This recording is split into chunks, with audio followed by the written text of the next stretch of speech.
Susan mentioned, we are a unique federation. And I say we are very different from the rest, because apart from doing sports, we are doing a lot of other activities.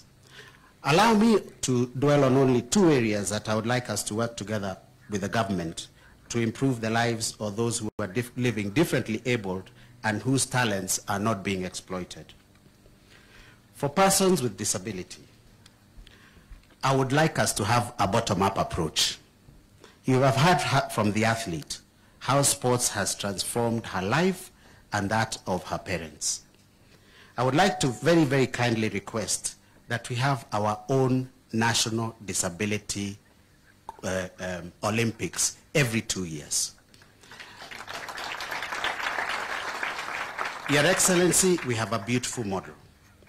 All these coaches who will stand up and be recognized in a short while work on a volunteer system. They go to every ward, every sub-county, and then we end up with the national county games. And that is how we've been able to select such a strong team to go and compete. I would like to kindly request, through the Sports Fund, working with our federation, we be given a small amount of money. With this money, we carry out these national games every 2 years. With great respect to